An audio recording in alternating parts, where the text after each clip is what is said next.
The Chain Breaks Here, Part 3 of 3, Finale. Before we finish the Harlan story, I need to tell you something about a little girl named Lily. Lily Harlan was 9 years old. She had her father's dark eyes and her mother's stubborn mouth, and she had never once in her life been to Oklahoma. She didn't know what a Harlan was, really. Not yet. She knew her dad. She knew he worked hard and called her every night and sometimes went quiet in a way she didn't have words for. But she didn't know where that quiet came from. She was about to find out. Because here's what nobody tells you about generational wounds, the ones that get passed down from father to son to son. They don't end on their own. Someone has to decide. Someone has to look down at the chain around their own wrist and say, "Not her." This is the story of the day Cole Harlan became the first man in 3 generations of Harlans to actually break it. 3 weeks ago, Cole Harlan came back to Sulphur Creek, Oklahoma, alone. He found a letter from a man who never learned to say what he meant. He found a journal from a grandfather who survived a war but couldn't survive the silence inside himself. And he found Raymond's confession, hidden in the back pages of a dead man's book, the words a father could only write because he was certain he'd go to his grave before his son ever read them. But Cole read them. And then, standing under a sky full of stars at 2 a.m, he called his daughter, and then he called her mother. And he said 4 words that none of the Harlan men before him had ever managed. "I need your help."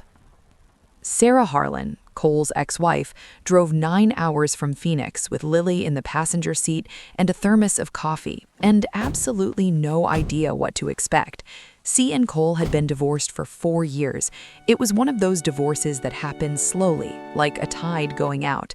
Not a storm, not a fight, just a gradual pulling away, until one morning you look up and the shore is empty.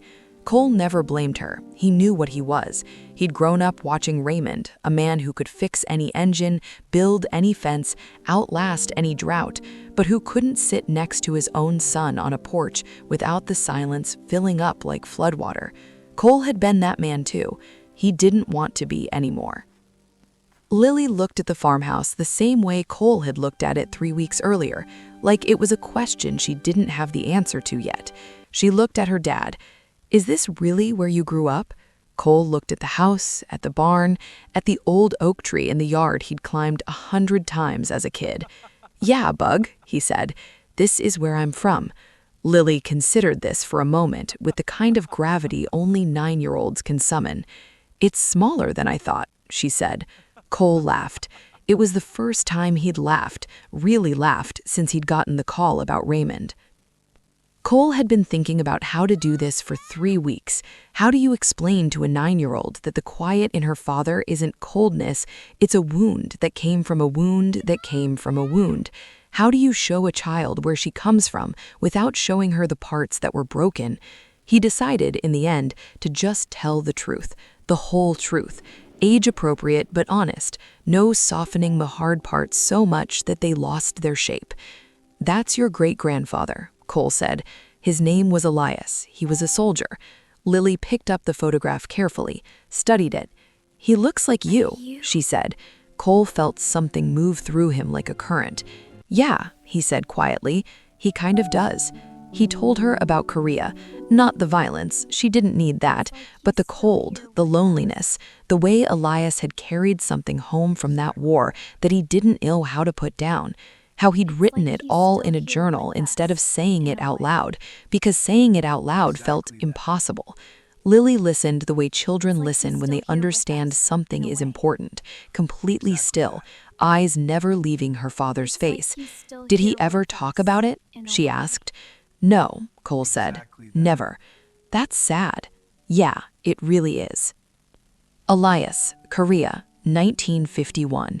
She read it aloud slowly, like she was reading something sacred. Then she looked up at Cole. "What about Grandpa Raymond?" Cole took a breath. He hadn't expected to talk about Raymond yet, but he'd promised himself no more burying things, no more swallowing what needed to be said. "Grandpa Raymond loved me," Cole said. "He just didn't know how to show it. Nobody ever taught him." Lily processed this with that 9-year-old gravity again. Like how sometimes I don't know how to say sorry, and I just go quiet instead. Cole stared at his daughter. Exactly like that, Bug. Exactly like that, Bug. And right there, at a kitchen table in a dead man's farmhouse in Sulphur Creek, Oklahoma, something that had been knotted in the Harlan bloodline for 70 years quietly came loose. After breakfast, Cole took Lily to the barn. He wanted her to see it, not the darkness he'd seen when he first walked in, but the other thing, the thing he understood now, Raymond's church, the place where a man who had no language for his love came to be alone with it. Lily walked in like she owned the place. She ran her hand along the workbench the same way Raymond must have run his hand along it 1,000 mornings. She crouched down and looked at the old tool chest, the one Cole had opened 3 weeks ago in the dark, hands shaking. Is this it? The one with the journal? That's it? She touched the brass hinges gently, like she was touching something that had been waiting for her. Can I keep the picture of Elias? Cole looked at his daughter, crouched over his grandfather's tool chest in a barn that smelled like 3 generations of hard work and unspoken love. It's yours, he said. All of it is yours. Dad, she said. Yeah? Why didn't you ever bring me here? The question hit Cole somewhere below the ribs. He thought about Raymond, about Elias, about the Harlan way. Keeping things at a distance, managing from afar, loving people without letting them see where you kept it. I wasn't ready, he said. Lily looked at him for a long moment. Then she walked over and put her arms around his waist and pressed her face against his side, the way kids hold when they know something big just happened, even if they can't name it. Cole put his arms around her, held her the way Raymond never held him, the way Elias never held Raymond.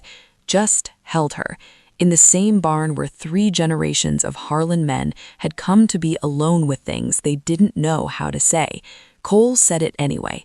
I love you, Bug, more than you know. I know, Dad, she said into his jacket. I know. Cole Harlan stayed at the farm for 2 more weeks. He fixed the sagging porch, replaced 3 fence posts, cleaned out the kitchen, and found, in the back of a drawer, a birthday card Raymond had bought and never sent, addressed to Lily for her 6th birthday, 3 years ago. Inside it, in Raymond's shaky handwriting, Happy birthday to my granddaughter.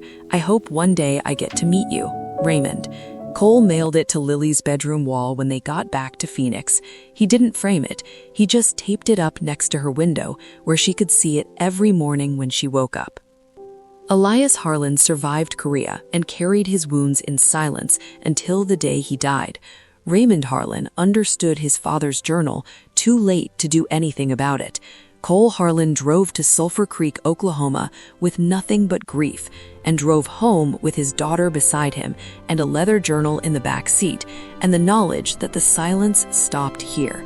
Not because Cole was a better man than Raymond, not because Raymond was a better man than Elias, but because Cole was the first man in the family who got to read the whole story. And when you know the whole story, you can't keep playing your part in it the same way. 3 generations of Harlan men loved their children like the land loved water, underground, invisible, essential, and never once rising to the surface where it could be seen. Lily Harlan is 10 years old now. She keeps Elias's photograph on her desk next to a picture of her and her dad. She knows her great-grandfather's name. She knows he was brave. She knows he was broken. She knows that's not the whole story of who he was. And she knows that her father, that rugged, quiet, construction crew managing, reluctant-to-cry man from Oklahoma, drove 9 hours to stand in a barn in the dark so that she would never have to. Raymond wrote 2 words at the end of his pages in his father's journal, 2 words that took the Harlan bloodline 70 years to earn. Break it. Cole did. And when Lily Harlan grows up, and she will grow up, she will love the people in her life out loud, with words, with presence, without the distance, because her father finally showed her how, because someone, in the end, always has to go first. This has been the story of the Harlan family. This has been American Bloodline. If this story found something in you, something that belongs to your own family, I want you to do one thing before you close this video. Call someone you love. Don't text, call. Say the thing you've been carrying. You don't have to be perfect. You just have to go first. Like, subscribe, and drop a comment below. Tell us about your Harlan, the person in your family who loved loudly in silence. We'll be here. This is American Bloodline, and this is just the beginning.